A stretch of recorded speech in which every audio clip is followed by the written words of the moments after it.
Hi, it's Miss Beckwith, and today we're going to read Curious George and the Puppies. Curious George and the Puppies. This is George. George was a good little monkey and always very curious. One day, George went for a walk with his friend, the man with the yellow hat. When they sat down to rest, they noticed a tiny kitten peeking out from under a bush. The kitten looked frightened. "Perhaps she is lost," said the man with the yellow hat. Together, he and George searched the park for the little kitten's owner, but the kitten was all alone. "This kitten is too young to be on her own," the man said. "We should take her to the animal shelter where they can care for her and find her a home." So George and the kitten and the man with the yellow hat drove to the animal shelter. The director of the shelter was glad to see them. "It was good of you to bring the kitten here," she said. "We will be happy to take care of her." George gave the kitten to the director. Then he and the man with the yellow hat walked inside.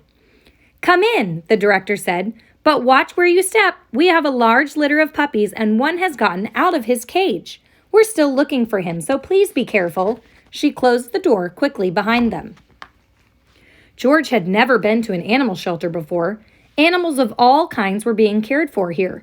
George saw bunnies, cats, turtles, and guinea pigs. He even saw a snake, but he didn't see any puppies. "George, I need to sign some papers," said the man with the yellow hat. "Please stay here and don't be too curious." Just as the man with the yellow hat left the room, George heard barking. Maybe it was the puppies. But where was it coming from? George was curious. He followed the barking noises and found a room full of dogs. There were yellow dogs, spotted dogs, sleek dogs, and fluffy dogs. There were quiet dogs and yappy dogs and even a dog without a tail. But where were the puppies? Then George saw a little wagging tail, then another, and another. Once George saw the puppies, he could not take his eyes off them. He had to pet one. Here was a puppy. The puppy liked George. George wanted to hold the puppy. Slowly, he opened the door.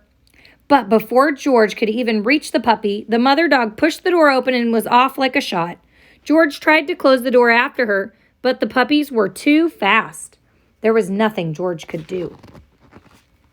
Puppies were everywhere. Puppies hid under the desk. Puppies barked at bunnies. One puppy played with a telephone cord and another climbed on top of a cage to watch the others get into mischief.